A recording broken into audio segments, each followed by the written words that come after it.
Only two can play. A very good comedy, if obscure, in the sense that you find it on Netflix, which is where I've seen it, but it's not a recent release. It's in fact maybe 70 years old, and it hasn't made such a splash, although it was nominated for 4 BAFTA awards. It is based on one of my top 5 favorite writers,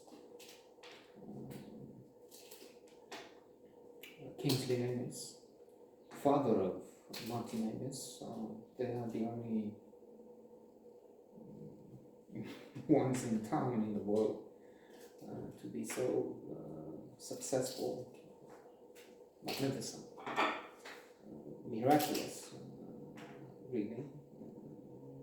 Two spectacular writers, father and son,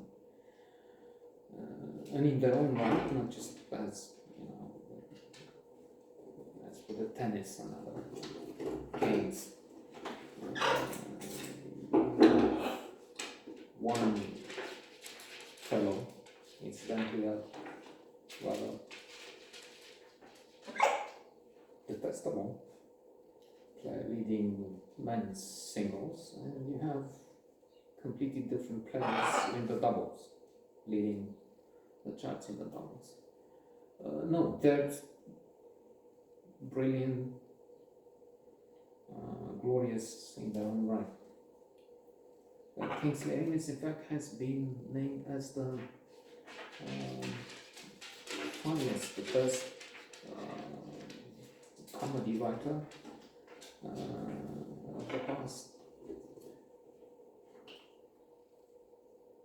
what can we say, 8 years, the best in the second half of the last century, and one of the best altogether. He was acclaimed and appreciated by critics, by experts.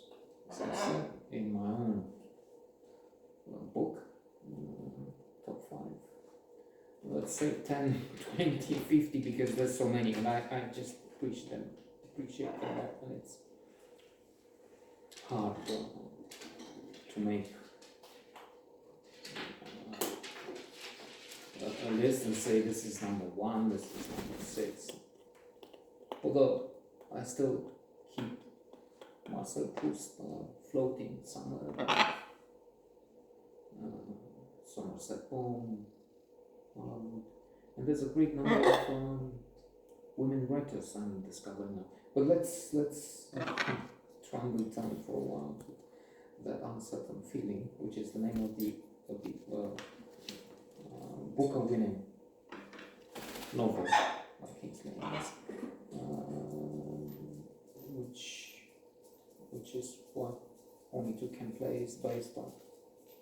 Peter Sellers, one of the giants, one of the, again, most resplendent, divine actors. Let's just mention Buffy Amida. Let's just mention Dr. Strangelove, and How I Learned to Stop Wearing the Love the Bomb, which is what we need to watch these days and consider, because Putin mentions the nuclear, he said a few times the nuclear threat, and then they have people on their shows saying in 30 seconds we'll just destroy Warsaw. You have his spokesperson being asked again and again and saying, well, our existence is threatened, and by the existence, I mean Russia.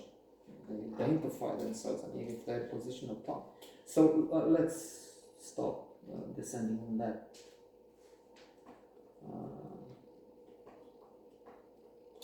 cascade waterfall and say Dr. Strangelove. Yes, there's the Pink Panther, wonderful being there. I'm not right Jack, but a long list. So he's the maybe Peter Sellers is portraying John Lewis, the main character of the movie. And we also have the special participation of Richard Attenborough, another guy who's incidentally, he was also one of the men I've read, and I recommend anytime I have a chance that you read Adventures in the Screen Trade, William Goldman, who had a chance to work with Richard Attenborough on the making of A Bridge Too Far. And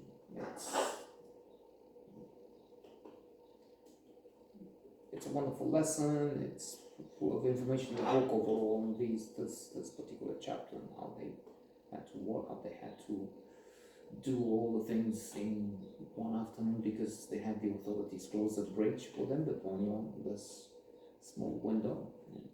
Anyway, here's Richard Attenborough is Gareth Provost or something, a minor character in the film, rather ludicrous figure of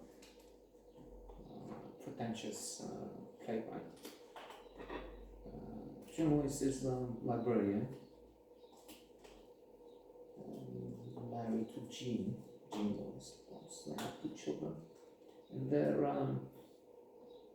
having some issues in that they're not happy with the accommodation. They have a very nasty, annoying neighbor. They live in rather cramped premises. His pay is quite low, and so they have the upstairs small apartment, and there's this woman downstairs who is really too much, overwhelming. There is some hope. He can and will participate in the competition to become deputy head librarian or something. It's the time when libraries were big. Well, they have a few, but national library bookshops, libraries will be on decline because indeed I've read The Uncertain Feeling on a Kindle, so I didn't go to the library to a bookshop for that matter. And that's how I do a lot of the reading. And so do many others. And then there's, I didn't put her name, or did I? There's a rich Liz, a rich married woman with influence who comes into the picture, center of the stage, and she is luring John Lewis, trying to get him involved into an affair. And so if he becomes a lover and something about pet dog or pet animal, because that's her style, she's clearly a dominating figure, and she likes to house train and keep her ex-partners around to serve her, really. That's Max, I think the name was. He sends to babysit the Lewis children one night, and that's a future role for John Lewis, apparently as well. So you become my lover and toy, sex toy, and then you get the job, this new position with the money involved. And sometime in the limelight, while he gets attention, he gets some treats if he behaves like his top dog or preferred companion, whatever you choose to call it. And he has to think about it. There are tensions, there's a lot of laughter there.